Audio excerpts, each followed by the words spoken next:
இணையில்லா ஓவியம் என்பது இயற்கையை பற்றிய அழகிய பொன்மொழி. நாம் காணும் அனைத்தும் இயற்கையின் படைப்பே ஆகும். நாம் அருந்துகின்ற நீரிலிருந்து உண்ணுகின்ற உணவு வரை அனைத்தும் இயற்கையிலிருந்து கிடைக்கிறது. இந்த பூமியில் பரந்த நிலப்பரப்பும் கடல்களும் காடுகளும் ஆறுகளும் நீர்வீழ்ச்சிகளும் அனைத்தும் இயற்கை வளங்களாக அமைந்துள்ளன. அனைத்து உயிரினங்களும் வாழ்வதற்கு நீர், நிலம், தீ, காற்று போன்ற பஞ்சபூதங்கள் தேவை. ஆனால் எப்படி இந்த ஐம்பூதங்களும் மாசுபடுகிறது என்று இப்போது ஒரு காட்சியாக காணலாம். நீர், நீர், நீர்.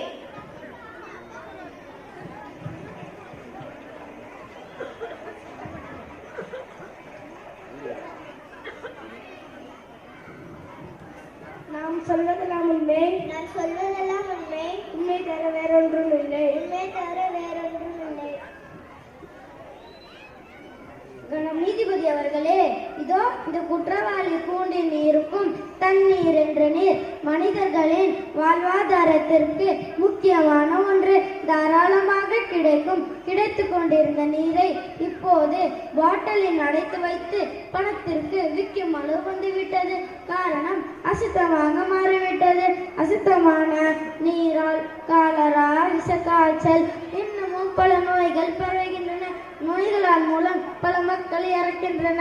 அதனால் இந்த நீருக்கு தக்க தண்டனை அளிக்குமாறு நீதிபதி அவர்களே மிகவும் தாழ்மையுடன் கேட்டுக்கொள்கிறேன். மக்களின் அத்தியாவசிய தேவையான நீங்கள் அசுத்தமாக இருப்பதை பற்றி ஏதாவது கூற விரும்புகிறீர்களா? ஐயா, நான் மேகத்தில் இருந்து சிறு துளிகளாக இந்த மண்ணில் விழும் வரை நான் சுத்தமாகத்தான் இருந்தேன். பின்பு தெளிந்த நீராக மாறி ஆழமாக ஓடினேன். ஆனால் என்னை அசுத்தமாக்குபவர்கள் மனிதர்களே. என் மீது பிளாஸ்டிக் கழிவுகள், ரசாயன கழிவுகள், தோள்களை கொட்டி அசுத்தமாக்குபவர்கள் மனிதர்கள் தானே. என் சுற்றுப்புறத்தையும் என்னையும் திறந்தவெளி கழிப்பிடமாக மனிதர்கள் இன்னும் பயன்படுத்துகிறார்கள். இந்த நீர் பெரிய அலையாக மாறி, அதாவது சுனாமியாக மாறி மனித உயிர்களை அழிக்கின்றது. அதனால்தான் இந்த நீர் மனிதர்களை குறை கூறுகிறது. மனிதர்களை சுத்தப்படுத்துவதற்காக தான் படைக்கப்பட்டேன். நானாக சுத்தமடைவதில்லை. அசுத்தமான என்னை சுத்தப்படுத்தணும் என்று யாரும் நினைப்பதில்லை. நானாக விளைவுகளை தேடி போவதில்லை. மனிதர்கள் தான் என் மீது கழிவுகளை கொட்டுகிறார்கள். நான் சுனாமியாக மாறுவதற்கு நான் காரணமில்லை. நிலநடுக்கத்தால் தான் அவ்வாறு மாறுகிறேன். எனவே இவ்வழக்கில் நிலத்தையும் சேர்த்துக் கொள்ளுமாறு மிகவும் தான் கேட்டுக்கொள்கிறேன். Permission granted. நிலம், நிலம், நிலம்.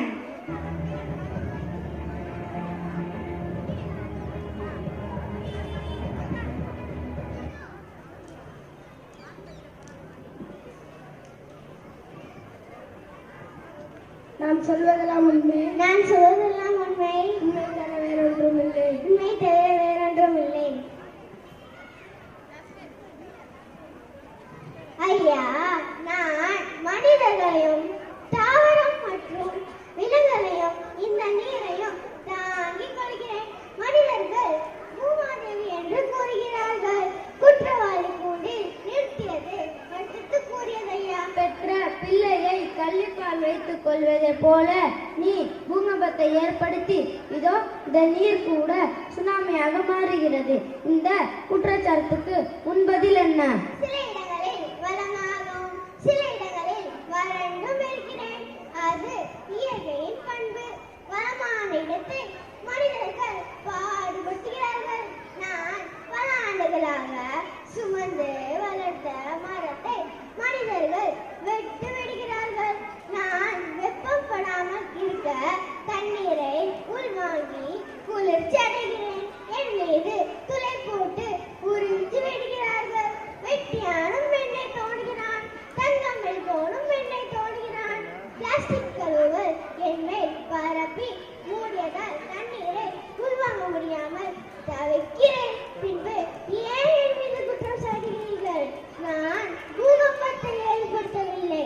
என் கனமான அடுக்குகளை மனிதன் தூண்டுவதால் நெருப்பு குழம்பு வெளிவருகிறது. எனவே நெருப்பையும் இந்த வழக்கில் விசாரிக்க வேண்டும் என்று தாழ்வுடன் கேட்டுக்கொள்கிறேன். Permission granted. நெருப்பு நெருப்பு நெருப்பு.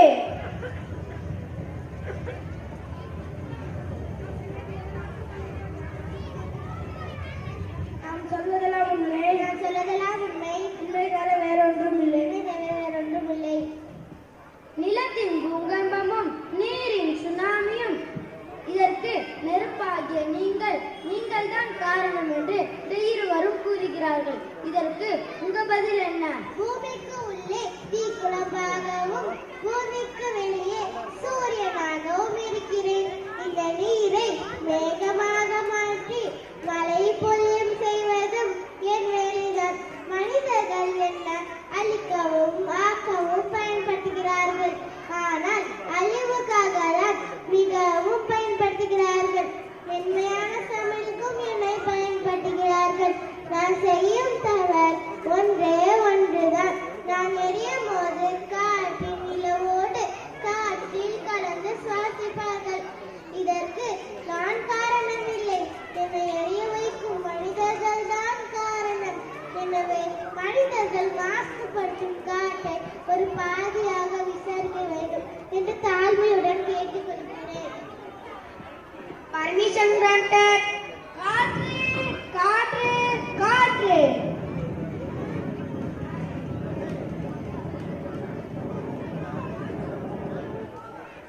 நாம் சொல்வதெல்லாம் உண்மை. அதெல்லாம் உண்மை. உண்மை தவிர வேறொன்றும் இல்லை. உண்மை தவிர வேறொன்றும் இல்லை. நீங்கள் நெருப்புகளால் மாசுபடுவதற்கு மனிதர்களே காரணம் என்று கூறுகிறீர்களா?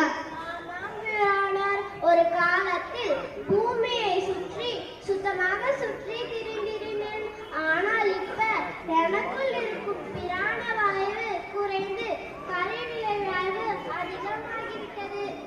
மனிதர்கள் தான் இந்த தவறை செய்கிறார்கள் என்று தவறாக கூறுகிறீர்கள்.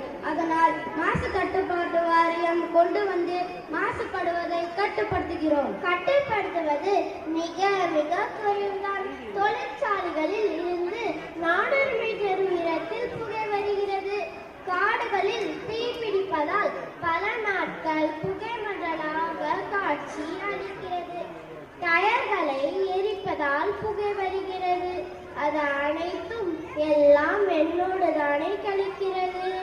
இவ்வளவு மனிதர்கள் தன்னையும் அழித்து என்னையும் அடிக்கும் சிகரெட் புகையின் நச்சு புகையானே. கட்டுப்பாடு எங்கே இருக்கிறது? புகை நமக்கு பகை என்று எழுதி வைத்தால் போதுமா? மனிதர்கள் கடைபிடிக்க வேண்டாமா? இதனால் பாதிக்கப்பட்ட ஆகாயம் தன்னையும் வழக்கில் சேர்த்துக் கொள்ள விரும்புகிறது.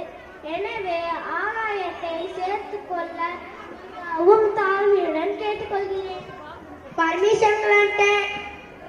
ஆகாயம் ஆகாயம் ஆகாயம்.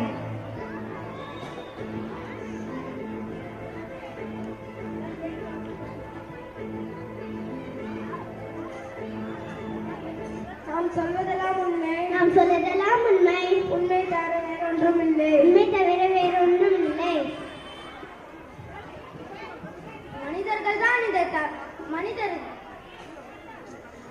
மனிதர்கள் எப்படி ஆகாயத்திற்கு தீங்கிழைக்க முடியும்? அதனால் இவ்வழக்கில் ஆகாயத்தை சேர்க்க கூடாது. அப்ஜெக்ஷன் ஓவர்ரூல். பாதிப்பு பற்றிய தீர்ப்பை விசாரிப்பது கோர்ட்டின் கடமை. உங்களுக்கு மனிதனால் மாசு ஏற்படுகிறதா?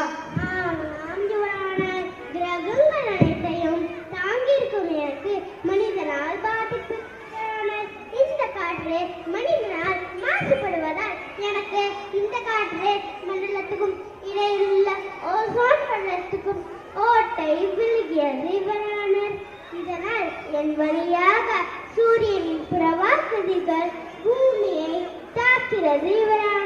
மேலும் கடலில் இருந்து நீராவி மேகமூட்டமாக சுமந்த நான் இப்போ பொருட்களை அதிகமாக சுமக்கிறேன். ஆராய்ச்சிக்காக மனிதனால் செலுத்தப்படும் ராக்கெட் என் வான மண்டலத்தை சீரழிக்கிறது யுவரானர். இப்படியே நீடித்தால் நான் அணிப்பீருக்கு பதிலாக அமிலத்துளிகளிடம் மழையாக பொழிய செய்வேன் யுவரான். மனிதர்களின் ஆராய்ச்சியும் சாதனையும் தவறு என்று சொல்வது சரியில்லை. விண்ணை ஆராய்ச்சி செய்வதை குறித்து என்னை, அதாவது மண்ணை ஆராய்ச்சி செய்வது மேலானது. எத்தனை விவசாயிகள் மண்ணை பரிசோதித்து விடுகிறார்கள். பருமனாகவும் விளைவாகவும் பயிர் வளர்ந்தால் போதும் என்று நினைத்து உரங்களையும் பூச்சிக்கொல்லிகளையும் போட்டு என்னை பாலாக்குவது மனிதர்கள் தானே. பஞ்சபூதங்களையும் பாலாக்குவது மனிதர்கள் தான். இல்லை, நீங்கள் தான். இல்லை, மனிதர்கள் தான். இல்லை, நீங்கள் தான். இல்லை, மனிதர்கள் தான். இல்லை, நீங்கள் தான். இல்லை, மனிதர்கள் தான். Order, order, order. இருதரப்பு வாதங்களை ஆராய்ச்சி செய்த பிறகு நீர், நிலம், நெருப்பு, காற்று, ஆகாயம் ஆகியவை மாசுபடுவதற்கு பல காரணங்கள் இருந்த போதிலும் ஆராய்ச்சி கண்டுபிடிப்பு என்ற ஆராய்ச்சி வாதத்தை ஏற்றுக்கொள்ள முடியாது. மனிதனின் பழக்க வழக்கம் அதிகமான செயலால் தொழிற்சாலை கழிவுகள், ரசாயன கழிவுகள், பிளாஸ்டிக் கழிவுகள் போன்றவை மிகவும் பெருகி வருவது உண்மை. இந்த ஐம்பூதங்களும் மாசுபடுவதற்கு மனிதர்களே காரணம் என்று இந்த கோர்ட் தீர்ப்பளிக்கிறது. தனி மனித விழிப்புணர்வு, பாதுகாப்பான அறிவியல் தொழில்நுட்பத்தை கொண்டு மாசுவை ஒழிக்க வேண்டும். மாசு இல்லாத உலகத்தை நம் அரசாங்கம் அதற்கு ஏற்ற நடவடிக்கையை எடுக்கும் விதமாக கருத்தை கூறிய காற்று மற்றும் ஆகாயத்தை இந்த கோர்ட் பாராட்டுகிறது. தொழிற்சாலை கழிவுகள், நிழலில் பயன்பாடு வாகனங்களில் இருந்து வெளியேறும் புகை, காடுகளை அழித்தல், மண்வளம் சுரண்டல் போன்ற இயற்கையை பாதுகாக்க நீர், நிலம், தீ, காற்று மாசுபாட்டை குறைக்க வேண்டும். இயற்கையை காப்பது ஒவ்வொரு தனி மனிதனின் கடமையாகும். இயற்கை வளங்கள் நமக்கு மட்டுமன்றி வருங்கால சந்ததியினருக்கும் பயன்படும் வகையில் பாதுகாப்போம். இயற்கையை காப்போம், வளம் பெறுவோம். The court is dispersed.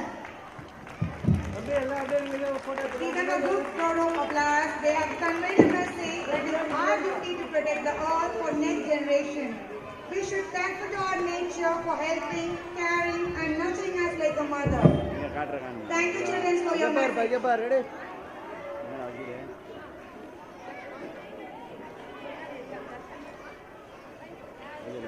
Okay.